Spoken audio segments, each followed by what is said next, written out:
پھر حضرت الیاس علیہ السلام کو اللہ رب العزت نے نبی چنا، اور ان کا قرآن میں بھی ذکر آتا ہے، یہ بہت بلند مرتبے کے نبی تھے، ٹھیک ہے. ان کا یہاں پہ میں نے نسب نامہ بھی لکھا، الیاس بن یاسین بن فنہاس بن ایزار بن ہارون علیہ السلام، مطلب ہارون علیہ السلام کی نسل سے تھے یہ، ٹھیک ہے. اور یہ کہاں پر پیدا ہوئے؟ تشبہ تل الاستبا آج بھی کہا جاتا ہے، یہ ہے نا جارڈن ریور کے پاس آج بھی یہ مقام ہے.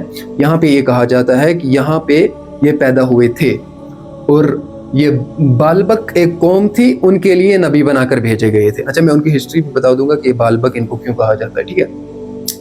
ٹھیک بالبک ایک جگہ تھی، بالبک مطلب جگہ تھی جہاں کے لیے ان کو نبی بنا کر بھیجا گیا تھی. تو وہ بنی اسرائیل ہی، لیکن بالبک مطلب یہ شام میں پیدا ہوئے، لیکن جارڈن میں یہ چیز تھی، مطلب جارڈن میں کیا ہو رہا تھا، نہیں شام میں کیا ہو رہا تھا کہ مطلب بال کی پوجا ہو رہی تھی. بال ان کا ایک بت تھا، بال بت مطلب ایک آئیڈل ورشپ. آج بھی اگر ہم دیکھیں نا تو بال کا آج بھی ذکر میں، یہ جو بیلنسیاگا ہے نا، مطلب ٹی شرٹ وغیرہ کا برانڈ بیلنسیاگا، اس میں بھی بال کا ذکر آتا ہے نا. مطلب ان کا آج بھی وہ بھگوان جس کو سینگ وغیرہ جو ہے وہ سیٹینک ورشپ اس پر کی جاتی ہے بال کی، ہے نا. اس پر بہت زیادہ ڈاکومنٹریز بنی ہے. تو وہ جو شرٹ لگائی جاتے ہیں بیلنسیاگا، وہ اسی کے نام پر ہے، اس لیے اس پر وہ نہیں لگانی چاہیے شرٹ، ہے نا. تو یہ بال کی پوجا کرتے تھے، یہ بال بت جو ہے نا وہ یہاں سے نکلا ہے کہ یہ بال کی پوجا کرتے تھے. اور یہ 20 گز لمبا تھا، مطلب 20 گز اس کی ہائٹ تھی، اور 400 ورکرز اس کو مطلب صفائی وغیرہ کرنے پہ تھے. اور 4 منہ اس کے بتائے، 4 منہ ایسے بت بنایا گیا تھا، اور لوگ اس کی عبادت کرتے تھے. اور کہا جاتا ہے یہ سونے کا بت تھا، اور لوگ اس کی عبادت کرتے تھے، مطلب لوگ اس سے حاجت روائی کرتے تھے، ساری چیزیں کرتے تھے. تو پھر الیاس علیہ السلام کو اللہ رب العزت نے نبی بنا کر بھیجا کہ بھائی یہ کفر کر رہے ہیں، یہ آئیڈل ورشپ کر رہے ہیں، تم ان کے پاس جاؤ، نبی بنا کر ہم نے آپ کو بھیجا ہے، ان کو دعوت دو. تو حضرت الیاس علیہ السلام کے ساتھ ایک بادشاہ تھا، اس کا نام تھا احاب، اور اس کی بیوی تھی نا، اس کا نام تھا ازبل. مطلب یہ دونوں حضرت الیاس علیہ السلام کا حکم مانتے تھے، مطلب یہ جو کہتا تھا یہ دونوں مانتے تھے. لیکن ایک رات کیا ہوا، اس بادشاہ نے کہا کہ بھائی یہ دیکھو، یہ جو دوسرے قومیں ہیں، یہ جو بنی اسرائیل ہے، یہ تو اللہ کی کھلی نافرمانی کر رہی ہے اور بال کی پوجا کر رہی ہے، لیکن ان پر روزی تنگ نہیں ہوئی، کچھ نہیں ہوا. ہم تو اللہ کی عبادت کر رہے ہیں، ہم پر ساری چیزیں حرام ہیں، ان کو تو نشے وشے عورتیں سب کچھ مل رہا ہے، مطلب یہ حرام کاری بھی کر رہے ہیں، پھر بھی ان پر کوئی تنگی نہیں ہے بلکہ کشادگی ہے، رزق ان کے پاس بہت ہے. ہمارے پاس تو سب کچھ مطلب ہم سب کچھ حلال طریقے سے کر رہے ہیں، پھر بھی ہمارے اندر مطلب تنگی ہے، تو یہ کیسے ہو سکتا ہے؟ اس لیے میں بھی آئیڈل ورشپ کروں گا، مطلب میں بھی اس بال کی پوجا کروں گا، اس بادشاہ نے کہا. تو حضرت الیاس علیہ السلام نے مطلب غصے سے باہر چلے گئے، انہوں نے کہا کہ جاؤ، اور پھر اللہ رب العزت سے دعا کی کہ اللہ ان کی روزی جو ہے وہ تنگ کر دے. تو اللہ رب العزت نے کہا کہ میں آپ کو اختیار دیتا ہوں، تمہارے اختیار ہاتھ میں رکھتا ہوں کہ ان کے ساتھ کیا کرنا ہے. تو حضرت الیاس علیہ السلام نے دعا کی، یا اللہ ان کا رزق تنگ کر دے، ان پر بارش روک دے. تو پھر کیا ہوا، پھر 3 سال کے لیے قحط پڑا، ایسا سخت قحط پڑا، یہ پتے کھانے پر مجبور ہو گئے تھے، مطلب جانور ختم ہو گئے، ساری چیزیں ختم ہو گئی، مطلب بارش نہیں پڑنے لگی تو فصلیں نہیں اگنے لگی، تو یہ کہاں سے کچھ کھاتے. تو 3 سال سخت قحط پڑا، ٹھیک ہے. 3 سال سخت قحط پڑنے کے بعد جو ہے ان کے پاس کچھ بچا ہی نہیں تھا. تو اللہ رب العزت نے کہا کہ الیاس علیہ السلام سے کہ بھائی تم نے تو عجیب دعا کی کہ مطلب یہ تو سارے لوگ جو ہے ہلاک ہو رہے ہیں، ایون کہ جانور تک ہلاک ہو رہے ہیں.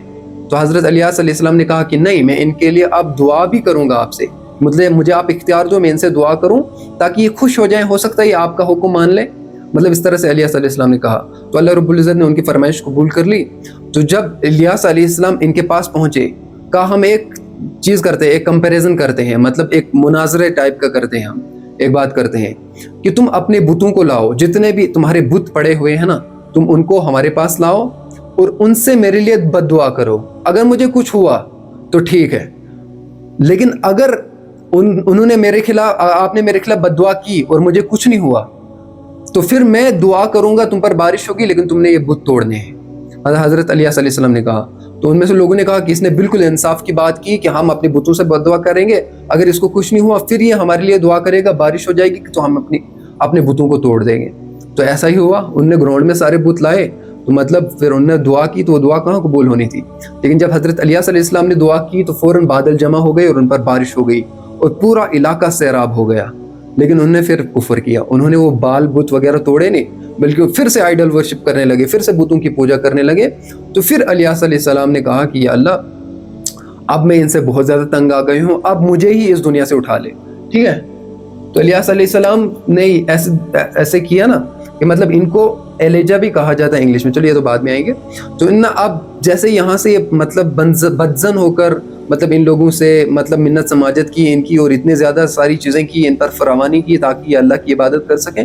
جب وہ نہیں آئے تو پھر الیاس علیہ السلام نے کہا کہ یا اللہ اس سے بہتر ہے کہ تم مجھے ہی موت دے. تو پھر اللہ رب العزت نے کہا کہ آپ ٹھہرے رہو، آپ کو کسی نہ کسی دن مطلب موت آ جائے گی، مطلب آپ کچھ دیر ٹائم انتظار کرو، ہم آپ کو بتا دیں گے. تو ایک مرتبہ کیا ہوا، کچھ ٹائم کے بعد ایک آگ کا گھوڑا آتا ہے نا، میں نے دیکھا ایک ہرس آتا ہے، ڈیتھ ان کی ایسے بتائی جاتی ہے کہ ایک آگ کا گھوڑا آتا ہے. پھر اللہ رب العزت نے کہا کہ آپ اس پر چڑھ جاؤ. تو حضرت حزقیل، یہ حضرت الیاس علیہ السلام جو ہے اس پر چڑھ گئے. اچھا اس سے پہلے جو ہے حضرت یسع علیہ السلام کے بارے میں آتا ہے، ان کا زیادہ ذکر نہیں آتا. حضرت یسع علیہ السلام کے بارے میں اس لیے کہا جب یہ یہاں سے نکلے نا کہ مطلب انہوں نے دعا کی، پھر انہوں نے بارش ہو گئی وہاں پر اور انہوں نے وہاں مانا نہیں، تو حضرت الیاس علیہ السلام وہاں سے چلے گئے. تو وہ ایک عورت کے ہاں رات گزاری انہوں نے، مطلب اس عورت نے پناہ دی حضرت الیاس علیہ السلام کو. لیکن ان کا ایک بیٹا تھا یسع بن مختوب، ٹھیک ہے، یسع بن ان کا مختوب ایک بیٹا تھا ان کا، لیکن اس کو پرابلم تھی، کوئی ڈیزیز وغیرہ تھی، مطلب چل نہیں پاتا تھا کہ کیا تھا. تو حضرت الیاس علیہ السلام نے ان کے لیے دعا کی تو یہ ٹھیک ہو گیا. تو کہا جاتا ہے پھر اللہ رب العزت نے ان کو نبوت دی الیاس علیہ السلام کے بعد، ٹھیک ہے. تو حضرت الیاس علیہ السلام کے ساتھ اس وقت یہ بھی تھے، مطلب جب یہ آگ کا گھوڑا آیا نا حضرت الیاس علیہ السلام کے لیے، تو یسع علیہ السلام بھی ان کے ساتھ تھے. تو حضرت الیاس علیہ السلام تو آگ کے گھوڑے پر چڑھ گئے. حضرت یسع علیہ السلام نے کہا کہ میرے لیے کیا حکم ہے. تو ایک روایت تو ملتی ہے یہ کہ حضرت الیاس علیہ السلام نے ان کو داڑھی لگا دی اور نورانی لباس پہنا دیا اور ان کو فرشتوں کی صف میں شامل کر دیا کہ بھائی آج سے تم فرشتے ہو، ٹھیک ہے. اس طرح سے روایت ملتی ہے. لیکن دوسری روایت یہ ملتی ہے اوتھینٹک روایت کہ مطلب انہوں نے کچھ ٹائم گزار کے بنی اسرائیل میں دعوت کا کام کیا، پھر انتقال کر گئے. لیکن حضرت الیاس علیہ السلام کے بارے میں آتا ہے کہ یہ یہاں سے اٹھے، اس آگ کے گھوڑے پر چڑھ گئے اور مطلب یہیں سے پھر ان کا سفر جو ہے وہ آگے ہو گیا. مطلب پھر کہاں چلے گئے، وہ انتقال ہو گئے یا نہیں ہو گئے، مطلب ان کا ایسا ہی بتایا جاتا ہے. مطلب آگ کے گھوڑے پر چڑھ کے وہ آسمانوں کی طرف چلے گئے، مطلب اس طرح سے ان کا ذکر آتا ہے. مطلب ان کی ڈیتھ ہی ہوئی ایک طرح سے، تو پھر اس طرح سے حضرت الیاس علیہ السلام کا ذکر آتا ہے. اور یہ مطلب بڑے اونچے لیول کے نبی تھے، قرآن میں بھی ان کا ذکر ہے، احادیث میں بھی ذکر ہے، تورات میں بھی ذکر ہے، بائبل میں بھی ذکر ہے، ٹھیک ہے. تو سب سے پہلے قرآن میں ان کا ذکر آتا ہے سورہ صافات میں، چیپٹر نمبر 17 آیت نمبر 123 سے 32 تک، مطلب یہ 10 آیات ہے، ٹھیک ہے. اور پھر ملتا ہے 38 سے 39 تک، یہ بھی ذکر آتا ہے انہی کے بارے میں. سورہ صافات میں ان کا ذکر آتا ہے. اور بائبل میں جو اولڈ ٹیسٹمنٹس ہے نا اس میں بھی ان کا ذکر آتا ہے. 1 کنگز نام کا ایک چیپٹر ہے، اس میں 17 سے لے کر 19 کا ان کا ذکر ہے. اور 1 کنگز 18 چیپٹر میں بھی ان کا ذکر ہے، ٹھیک ہے. اور تورات میں بھی ان کا ذکر ہے بک آف کنگ میں، ٹھیک ہے. کنگ 1.2 میں 1:2 میں ان کا ذکر آتا ہے، مطلب چیپٹر 1 سے ورس نمبر 1 سے ورس نمبر 2 تک ان کا ذکر آتا ہے حضرت الیاس علیہ السلام کو. ان کو بائبل میں ایلیجا کہا جاتا ہے نا، اگر ہم گوگل پر سرچ کریں گے تو ان کا نام جو ہے وہ ایلیجا آتا ہے، ٹھیک ہے. اور کوئی کوشچن؟ حضرت الیاس ان کا نام اس لیے پڑا کہ مطلب الیاس کہا جاتا ہے کہ مطلب اللہ کو رب ماننے والا، مطلب اللہ کو خدا ماننے والا. وہ اس لیے پڑھا کیونکہ یہ بال کی پوجا کرتے تھے نا سارے. تو الیاس علیہ السلام نے ان کو اللہ کی دعوت دی نا کہ میں اللہ کی عبادت کرتا ہوں، تم یہ کیا کر رہے ہو، تم بال کی پوجا کر رہے ہو. اس لیے کیا کہا کہ اس لیے ان کا نام کیا پڑا الیاس، مطلب اللہ کو رب ماننے والا، اللہ کو خدا ماننے والا. یہ حضرت الیاس علیہ السلام کی ہسٹری تھی.